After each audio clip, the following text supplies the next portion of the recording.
नमस्कार। मैं आचार्य करुणाशंकर मिश्र आज आपके सामने मित्र और मित्रता के संदर्भ में वार्ता करना चाहते हैं। आज सोशल मीडिया का दौर है।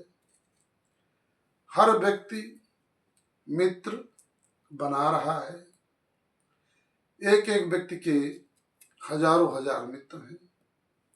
इस दौर को, इस मित्र और मित्रता के संबंध कैसे होने चाहिए, इसको आज मैं आपके सामने एक दृष्टांत के द्वारा प्रस्तुत करना चाहता हूँ।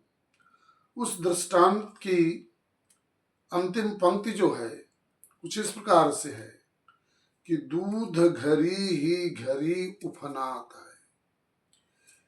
इस पंक्ति को अगर व्याख्या करते हैं तो कुछ इस प्रकार से ये पंक्ति आती है। अंत में ध्यान से सुनेंगे इस दृष्टांत को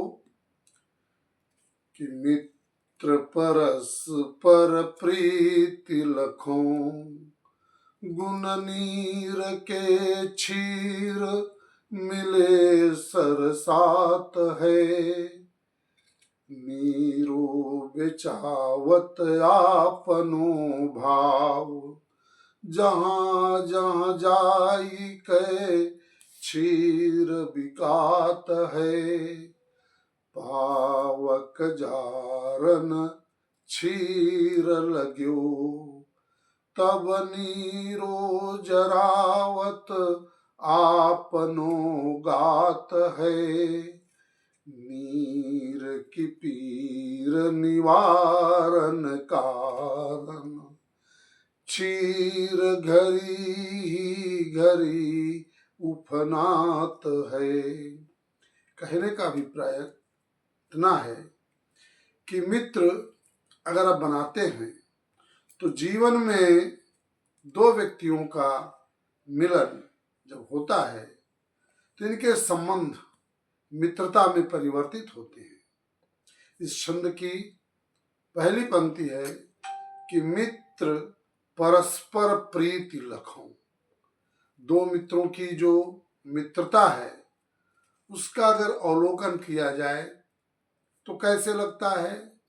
गुण नीर के क्षीर मिले सर साथ है। दूध और पानी को, नीर और क्षीर को जब आपस में मिला दिया जाता है तो दोनों के अंदर बहुत ही सरसता का गुण उत्पन्न होता है। अगली पंक्ति में है कि जब दूध बिकने के लिए जाता है, क्षीर बिकने के लिए जाता है, तो यहाँ पर उस दूध में, उस क्षीर में मिले हुए जल, पानी का मूल्य भी उसी दूध के समान है।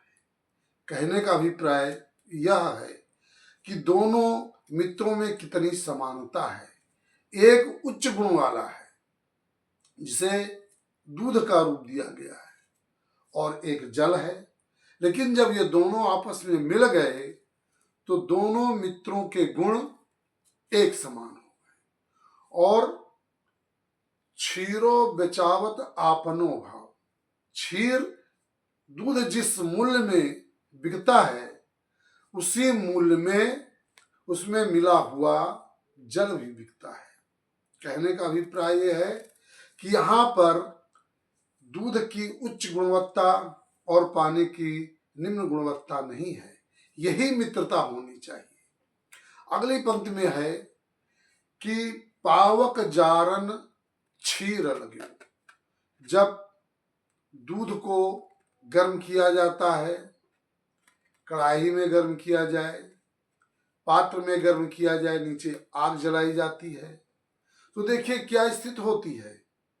जब दूध को गर्म किया जाता है तो उसमें मिले हुए जल, जिसका मित्र है, उसको मालूम हो जाता है कि मेरा मित्र अब जल रहा है।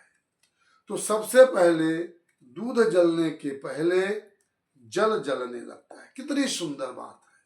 और एक पंक्ति में कहा गया है कि जेन मित्र दुख होई दुखारी, तिनहि बिलोकत पातक भारी। मित्र का दुख रज मेरु समाना।